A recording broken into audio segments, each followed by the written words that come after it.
the mainstream feminism in this country has become really a corporate feminism, a lean-in feminism, crack the glass ceiling feminism.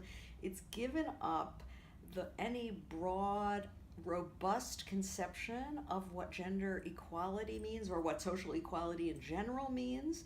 And it just seemed like after the huge mobilizations and the great upsurge of anger and desire for activism and resistance and so on, and manifest in the January 21st women's marches, it seemed like this might be an opportunity to offer a different direction to U.S. feminism. Like I would call it a course correction. The January 21st marches were great. There was tremendous energy and fantastic numbers and so on, a lot of creativity.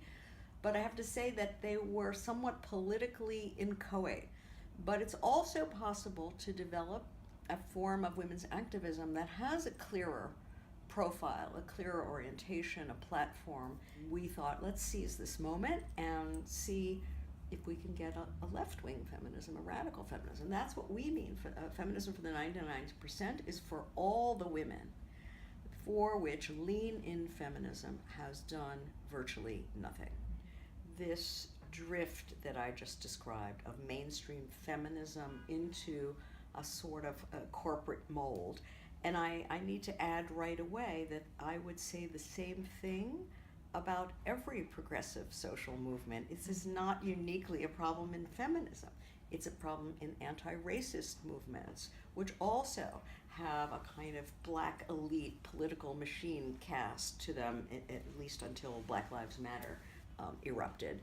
I think we have a sort of corporate neoliberal wing of the ecology movement that is pushing green capitalism.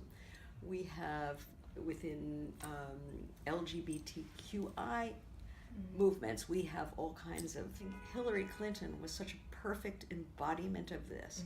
And then it all came together for me and I just said, aha, what we have in the Clinton versus Trump matchup in the election is a contest between two horrible choices, which I called progressive neoliberalism and reactionary populism.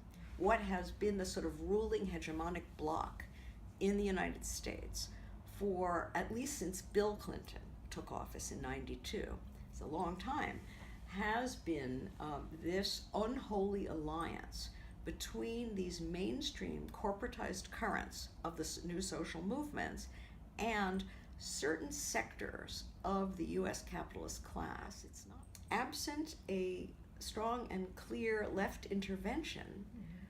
All of this resistance, which is enormous, will end up reconstituting progressive neoliberalism in some new form with some more, shall we say, palatable figurehead at the top other than Hillary Clinton, who I think is just basically finished. So I frankly would like that to be a model for other social movements. Anti-racism for the 99%, why don't we have that? For the gay, lesbian, queer, trans movement, I mean, for the ecological movement, I think that that this is the direction. And then you get this idea that relates to the progressive neoliberalism idea. You get the idea among the sort of recognition people, oh, those workers are just so backward. They're so deplorable, as Hillary Clinton called them. They're so, they're racist, they're misogynist, and I wouldn't deny that there are elements of racism and misogyny throughout our society. But the situation is more complex and can't be understood exclusively in these, I would say, moralizing tones of voice. Every progressive and transformative social movement really has to think internationally. The left has believed this for, a couple of hundred years, at least given lip service to it.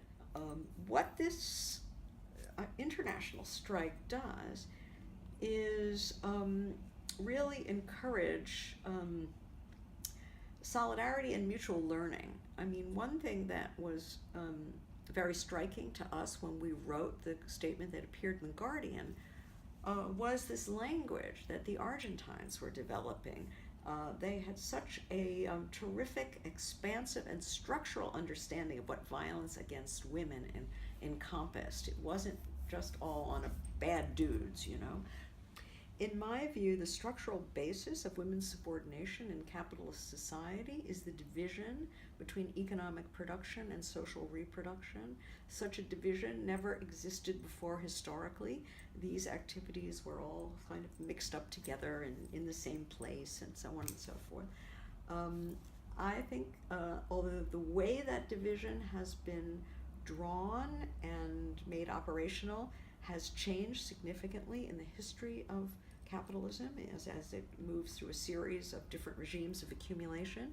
Nevertheless, this is for me the linchpin, and I would say any feminist politics that is focused exclusively on either of those two poles without paying attention to their deep imbrication and interconnection will not actually be able to deliver emancipation to women.